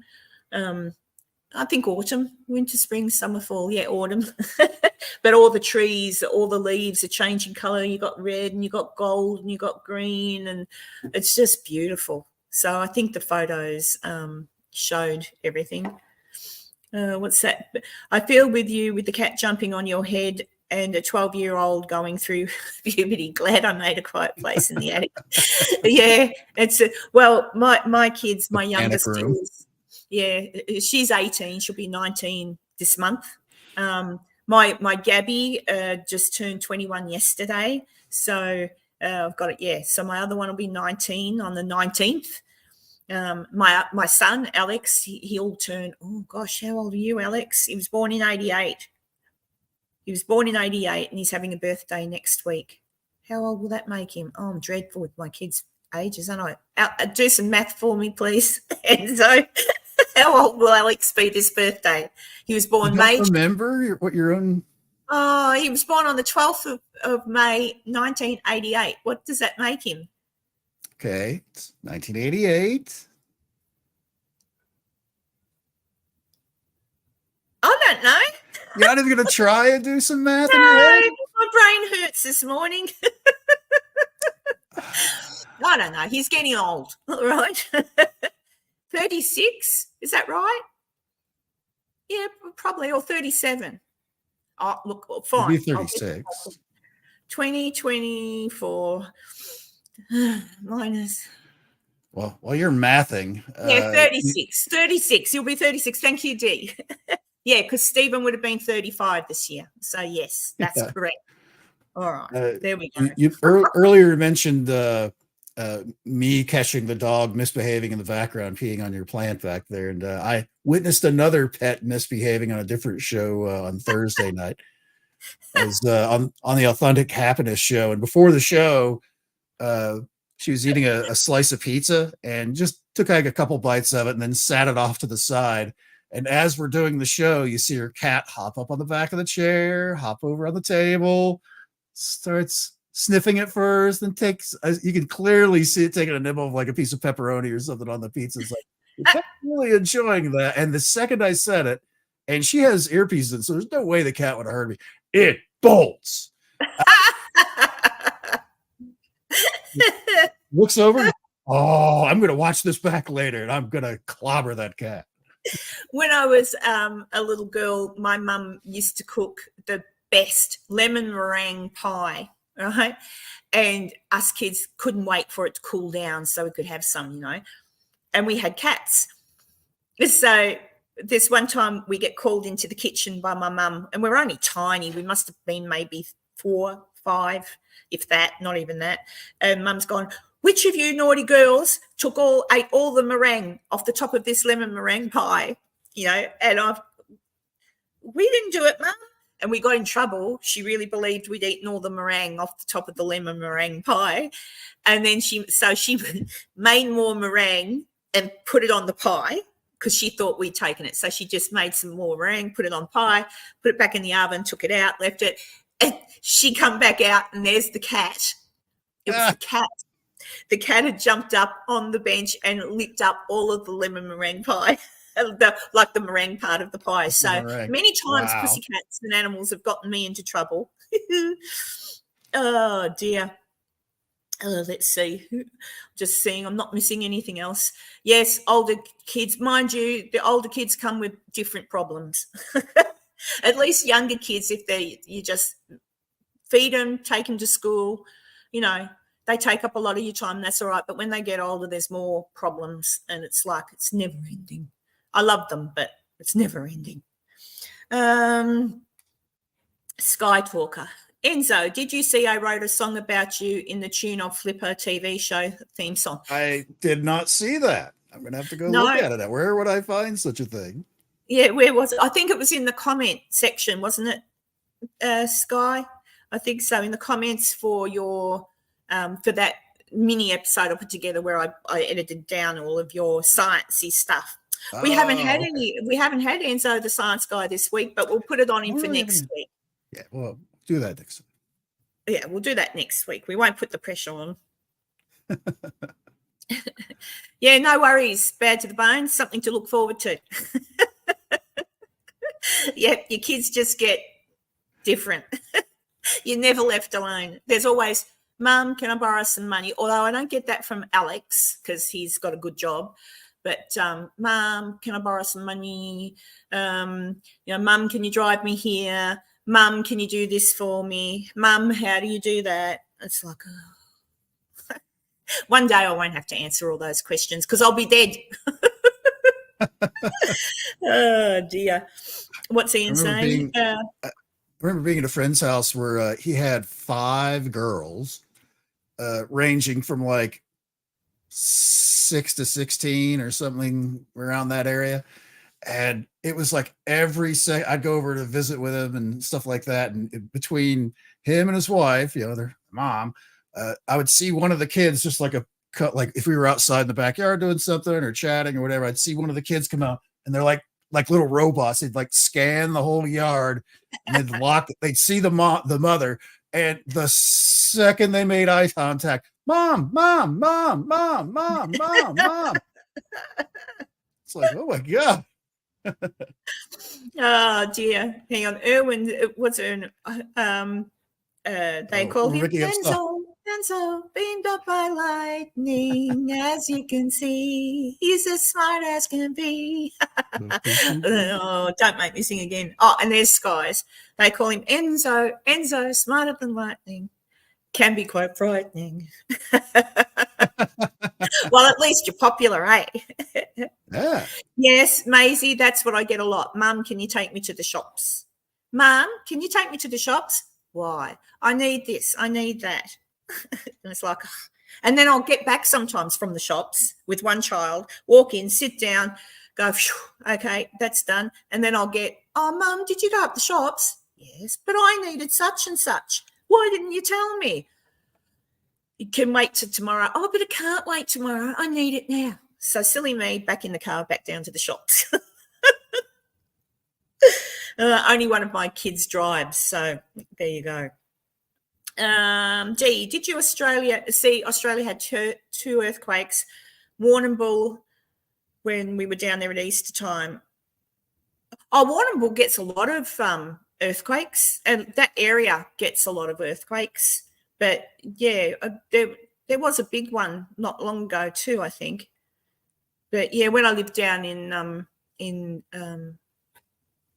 the southern end of Victoria, I used to live in Sale. I used to live in Sale for a long time. Didn't get many there, but certainly down further in Warrnambool area, all that area, they get them a fair bit.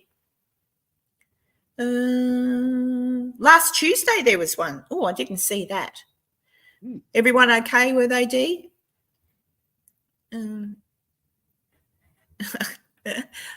Sky Talker says, great minds think alike, Erwin. There you go. Got dueling Enzo songs here.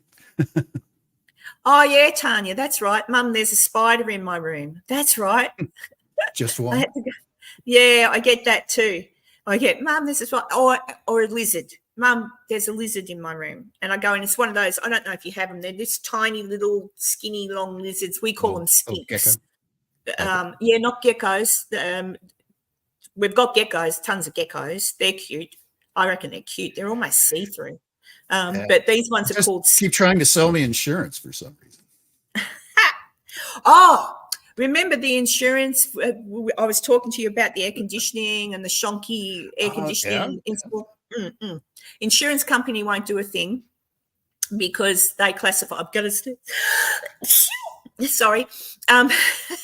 The insurance company won't do anything because they say due to bad install, like the air conditioning company did a bad job of installing it. So therefore the air conditioning company is at fault for the damage. Therefore insurance won't pay out to fix anything, including the damage done by the water from the condensation. So then I rang the builder of the home. Over here we've got a builder called Metricon.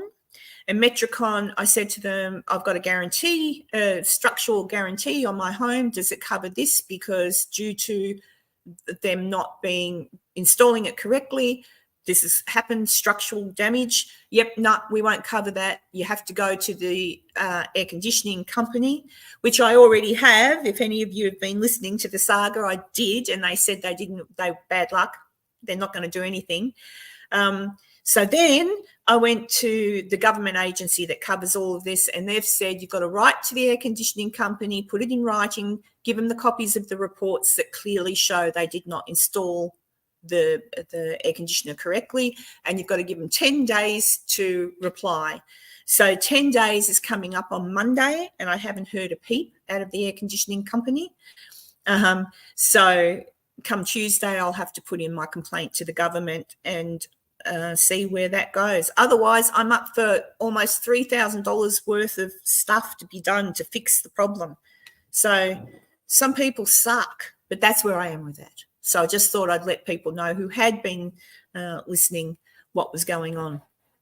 Your only option, though, is really to take the air conditioning company to court at this point, right? Yeah, we'll see what happens. We'll see what happens. Oh, Taylor, about the meringue. Oh, I love meringue pies. I love them. The other thing I tried when I was there was a key lime. Is that correct? Key lime pie? Key lime pie. Well, which is very much like a lemon meringue pie, but oh my God, the cakes it's so good. Oh, it's so good. All the cakes. I still, when I go into our local supermarket and I go to our cake department, Right. It's piss poor. It's one cold thing and a few, like it's so bad. And you walk into somewhere like Walmart or something, and it's like almost a whole shop full of just cakes and all sorts of cakes. But that's why I'm working very, very hard to lose that extra person that I brought home with me. So you can get it back again here in a couple of months. Oh dear. Firefly Kelly, hello. If I haven't said hello to you, I think I've said hello to everybody as they come in. If I haven't said hello to you, you must jump up at me. What was I going to say? I fell over yesterday, highly embarrassing. I was walking home. I've been walking everywhere. So I walked up to the local store to just grab some milk and whatnot. And I stopped and I had a coffee. And then as I was walking out of the shops, because everything's falling off the trees, there were these little nuts, like little, not acorns, I don't know what they are, but little nuts on the footpath. And I didn't look, and I went, doop, and I went right down. So I've got a skinned knee. Oh. And I felt really heavy, like I fell, boom, down, bang. And one lady goes, "Oh my God, are you okay?" And I went, "Oh, yes, my ego's not." But just my pride. Just my pride, but it wasn't my fault. It was the fault of the thing, but it kind of was. I probably should have. I was aware there was stuff falling down, but I just didn't see the little nut, and I went right over on it. Oh, I felt like I was 6. I would have cried if I was 6 because it hurt. So this morning, my knee's really sore, but that's okay. Oh dear. Parasolo. Oh, hello, Parasolo. Good morning from me. It's 8:30 here. Yep. I hope everybody's having a good old week. I hope everybody's avoiding dramas and all that sort of thing. And just my advice to everyone is sometimes just turn off the computer. Just turn it off. Just don't, or just go watch a movie, a happy movie. Go for a walk like I did, just filter it out. Just filter it out. What's Firefly? Yes, that's when we know we're old, when people ask us if we're okay. Yeah, I know. I'm like, of course I'm okay. Go away. PA, that's Pasadena. Is PA Pasadena? Pennsylvania. What's Pasadena then? That's Pasadena the city in California. Oh, that's it. Pennsylvania. Ooh. Ian says he slipped on some ice a couple of years ago. Never felt more like an upturned turtle. There's something about ice where it's the second you start going, you're going to go over. The second you start to move, you're like, oh, here we go. Feet up in the air, flat on your back. Oh dear. 11:32 p.m. in Waterford in Ireland. Oh, well, then that's not too bad. I haven't kept people up too late in Ireland. I've been seeing Ireland on the news a little bit lately too, Erwin, with people getting cranky because certain flags are being flown in Ireland. So people are ripping those flags down and popping Irish flags up, if you know what I mean, without getting political. And England too. In England, same thing. Oh, you know what channel I've been fascinated with watching lately? The Queen's Guards, the horse guards out front of the entrance. I'm not sure where the entrance is, but you walk, there's horse guards on either side, and you walk through a courtyard, then you continue walking and you'll get to Buckingham Palace eventually. But just those horses and those poor guards, like the Queen's Guards, people are just ignorant. Not all. A lot of people are like, oh, can I touch the horse, or stand their distance, etc. But you get morons go up there and grab the reins, and when they grab the reins, the soldier yells out, "Hands off the reins!" And you see people go, "Ooh!" and jump, or the horse will bite them, grab their clothing, and you'll see him, and the guard just does nothing. Just does nothing. It's just so funny to watch. I'm fascinated with watch. I just watch it, and I don't know what it is, but I'm fascinated with it at the moment. It's funny. Oh, blimey, Karen wading into Irish politics. Put some in that. No, I don't want to wade into it, but I must admit, like, it must be awfully frustrating because it's Ireland. Like, it's Ireland. It's not that place. Yeah, it's just the same as it's England. It's just, but it's happening everywhere, as we're seeing. Yeah, so it's happening all over the place. People are happening all over the had place. enough.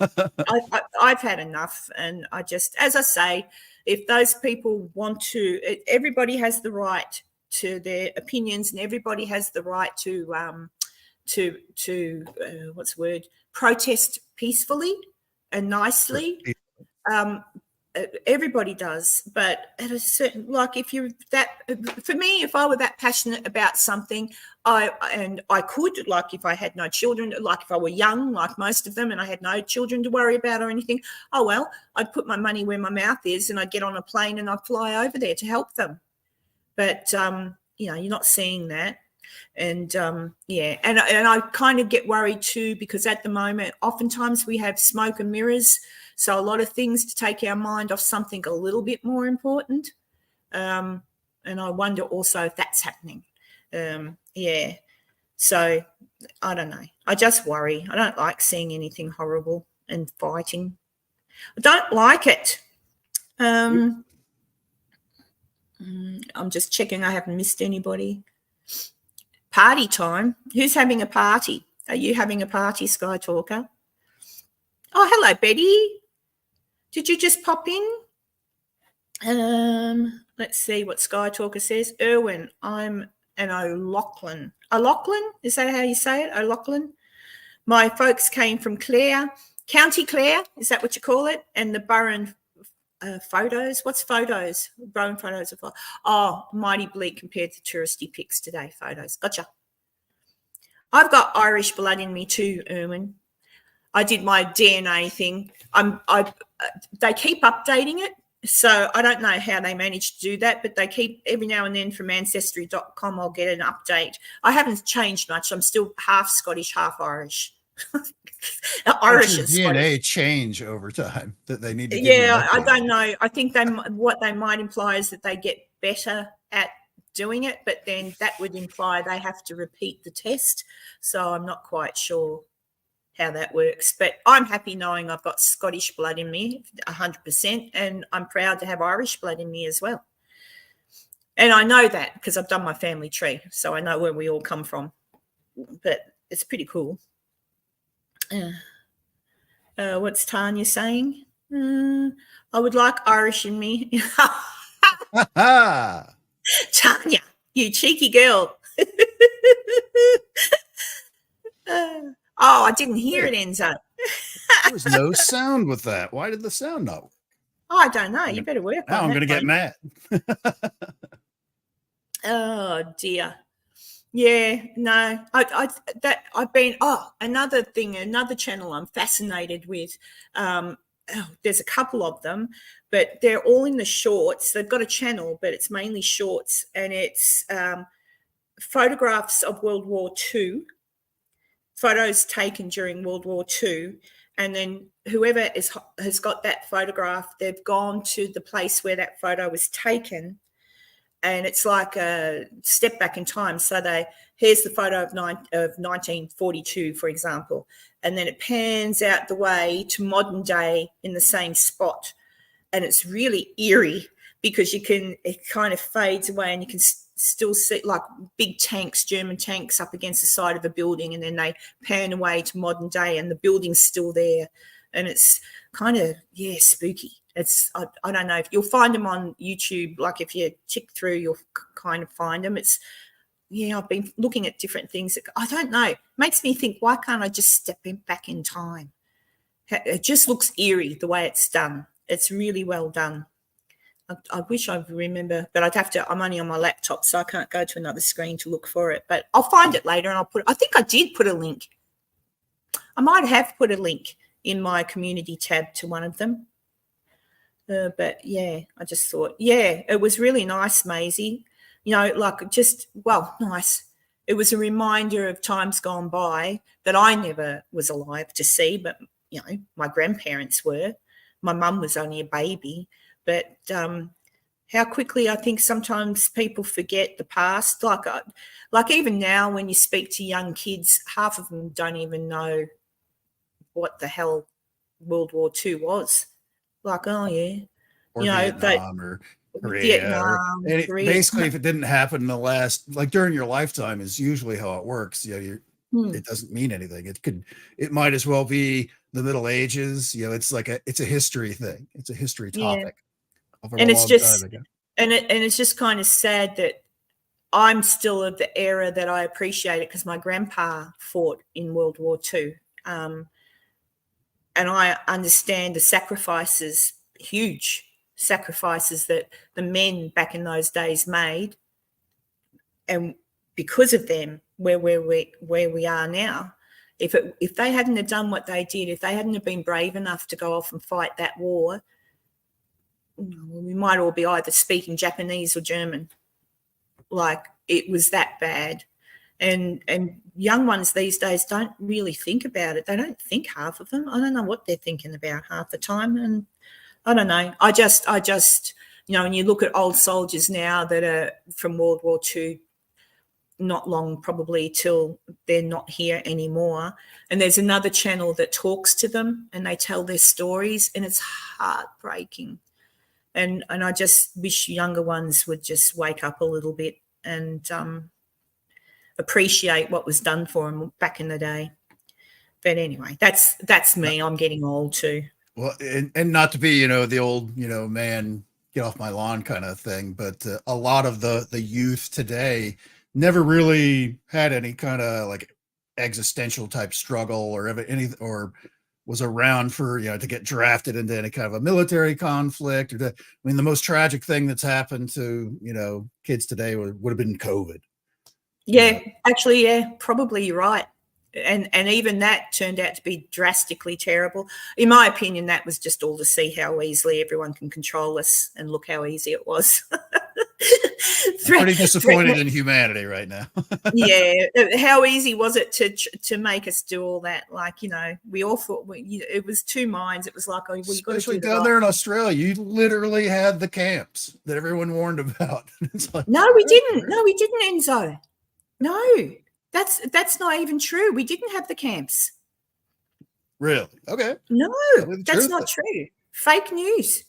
What we had, fake news. They were the Queensland government did build a some kind of thing, but it got finished after it all settled down. They built a place that if someone was coming in with COVID, they could go to that place instead of hotels. Now I think the police are going to use that building to train policemen.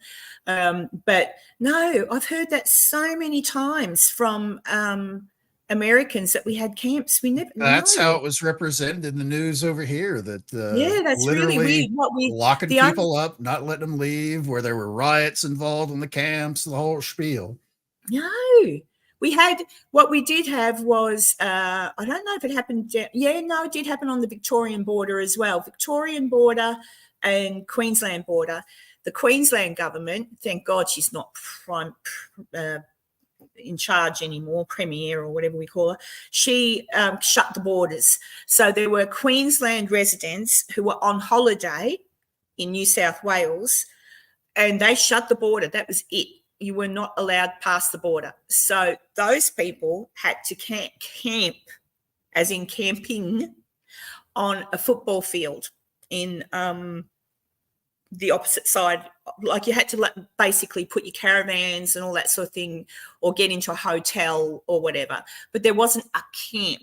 Like, nobody was locked up in a camp. You just were camped out because you couldn't get back in. So, yes, a lot of people were really, really upset about that. But we didn't have camps. And then they said the soldiers rounded people up.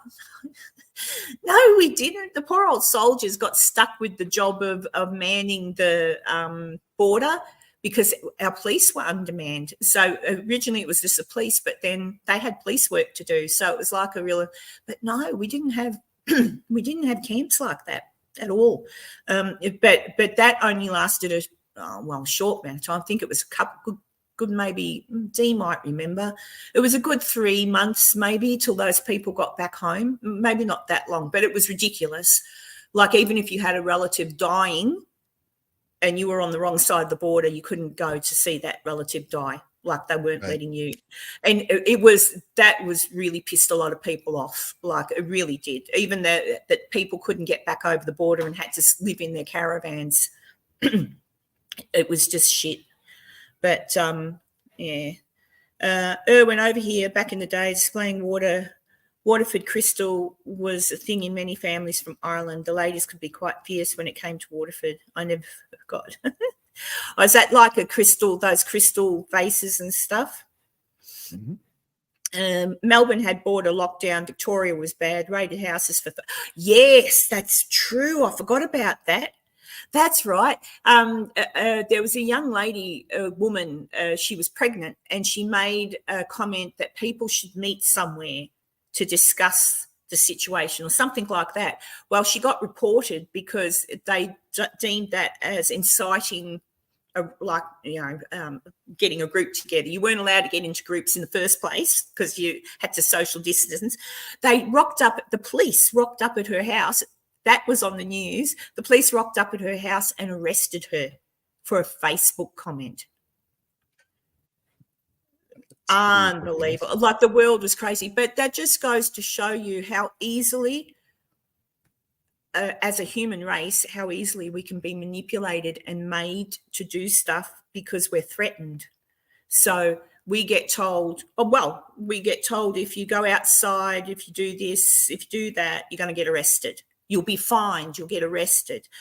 You won't be able to work. That's why I had to get a choice made. I probably wouldn't have got the jab, but we were told if you don't have a job.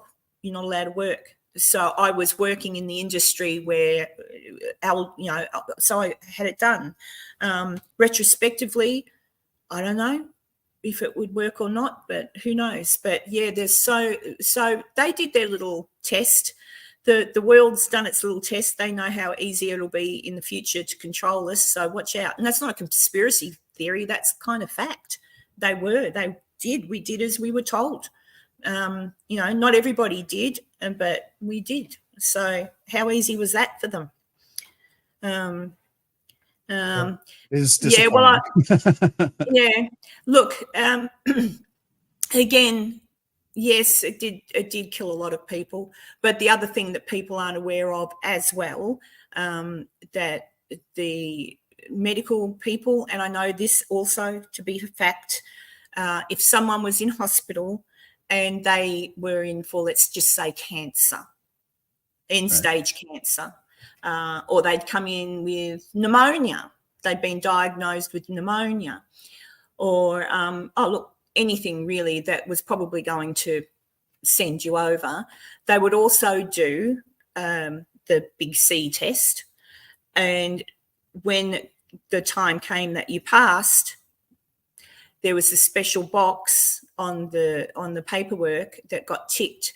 And basically, and this happened worldwide, I might add, basically if you had the big C, that was to be put down as your cause of passing. So whether or not you had just died, been in there for end-stage cancer and you passed away, if you had it, that had to be put on the thing and it was marked off as a death contributed to that. So just to remember. All right. On a lighter note, I farted and had to evacuate from everyone in the family. Oh, Erwin.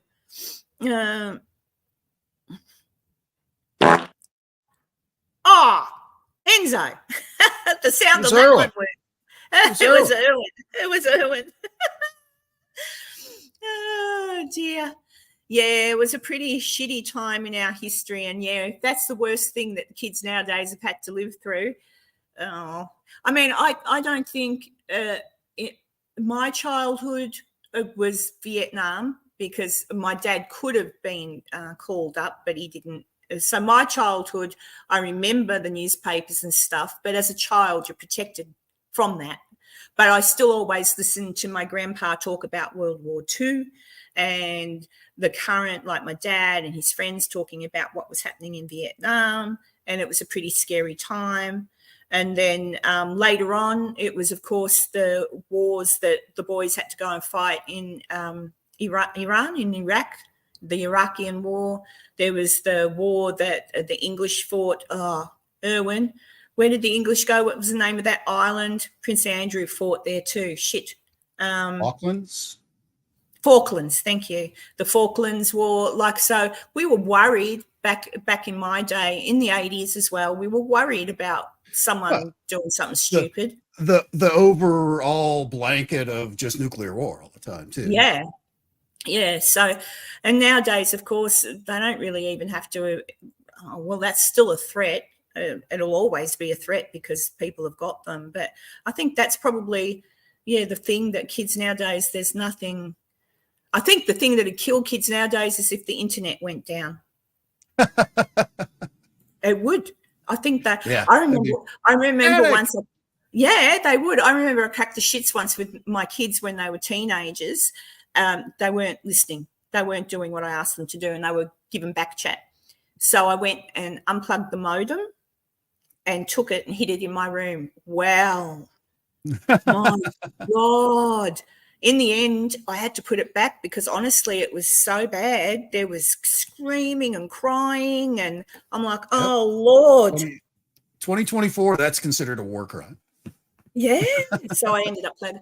But so I think nowadays, if something like what we were talking about earlier, if that electrical thing happened and everything went down, that'd be the thing that'd make young kids lose their minds.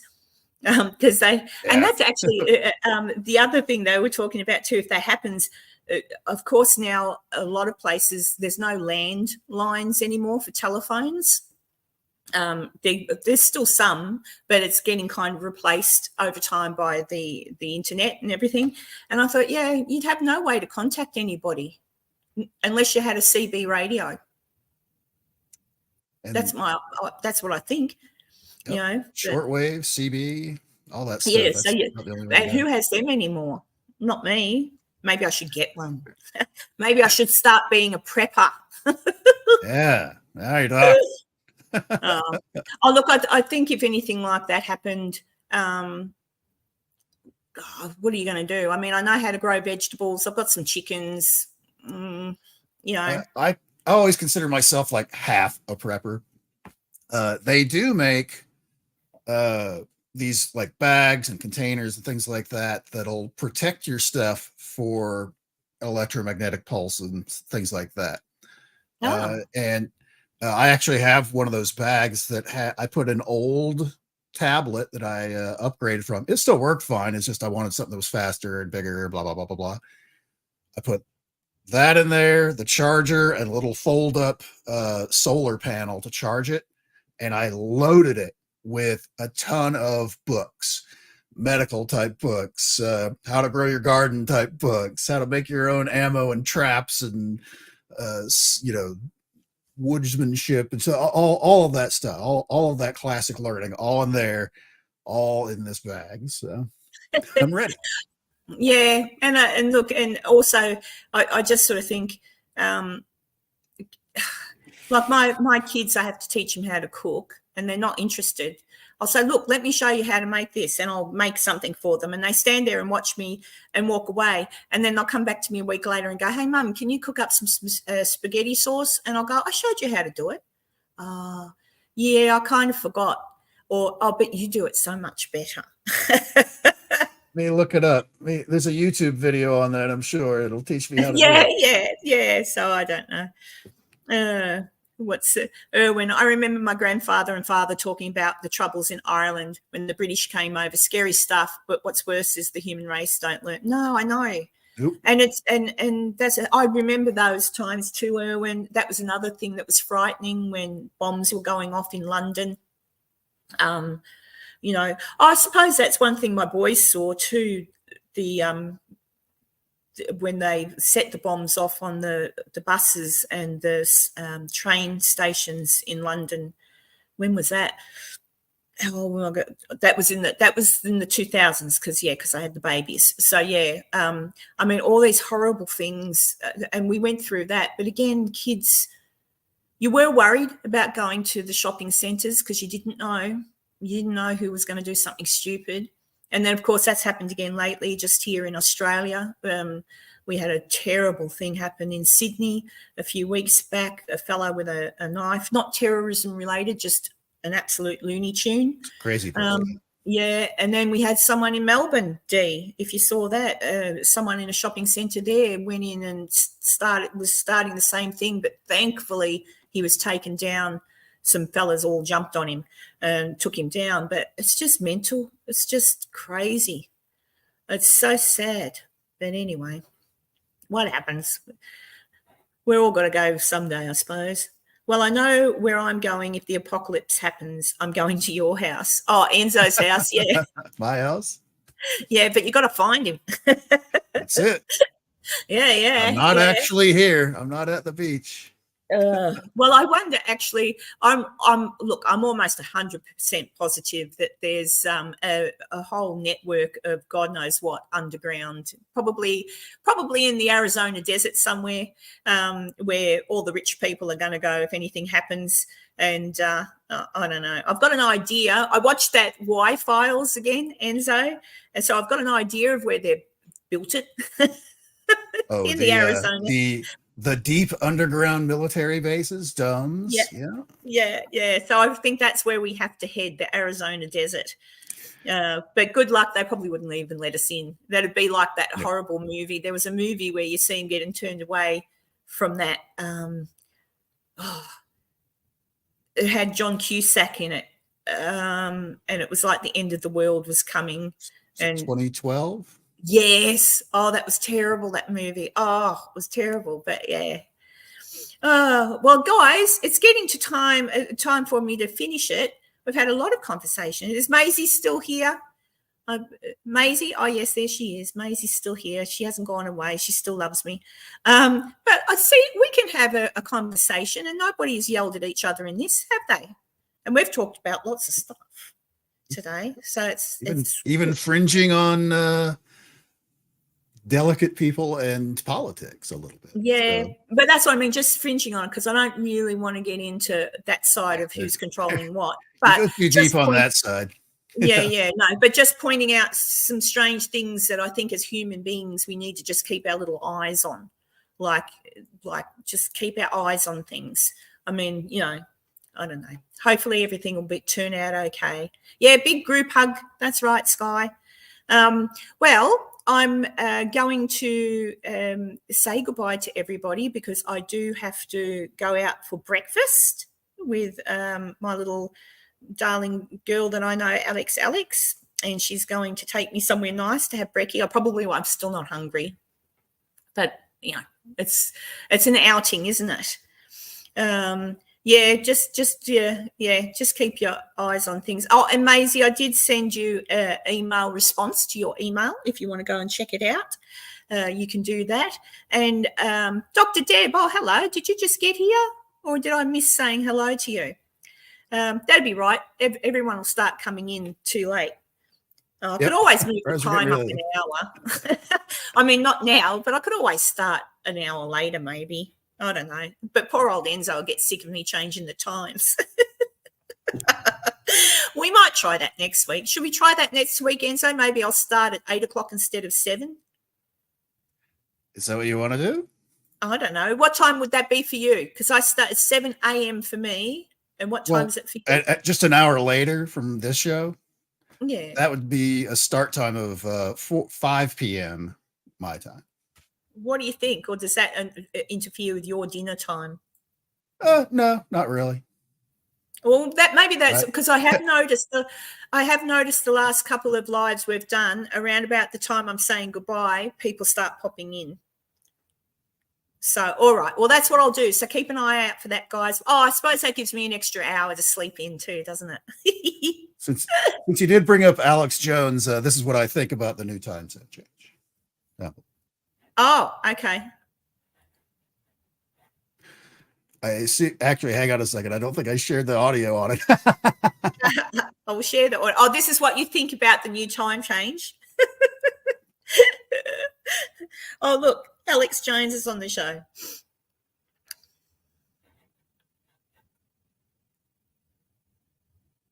Oh, there's still no sound. No. Oh, wait. Wait on. It worked then. Oh, no, it didn't. Oh, it could be me, do you think? Oh, wait. Hang on. I think it might still be me. Do it this way. I say that because I'm not a toilet bowl you sit on and shit on. I'm not here to eat your fucking shit. You fucking got that? Oh, Enzo! That's terrible. My That's goodness. your foul. That's your foul, Alex Jones. Oh, is that what he talks like all the time? Geez, Joe Rogan does a good job of keeping him controlled. Crikey. Holy That's cow. the real Alex Jones. No, we can start whatever time you like. If you want to start an hour later, it's fine. Yeah, we'll start an hour later next week, guys. Gives you a bit more time, and yeah, then I suppose 8 o'clock. But it makes it a bit harder for Erwin. But then he's up at this hour, so that's okay. Hey, Ian. Yes, I know. That's really potty mouth. Yes, all right. Don't count how many times I say goodbye. I'm saying goodbye. Okay, so I'll see you all next week. I might see you before. Who knows? Depends on me. And yes, I'm working on my next episode. But if you haven't seen my other one that I put out on Being Buried Alive, go watch it and let me know what you think. It was a bit of fun. I even put animation in it, didn't I, Tanya? But yeah, go watch that. And I'll talk to you all next week. I love you lots. And thank you so much for everyone who gave the membership gifting. Thank you so much. It means a lot. And hey to all the new ones. See you later. See you next week.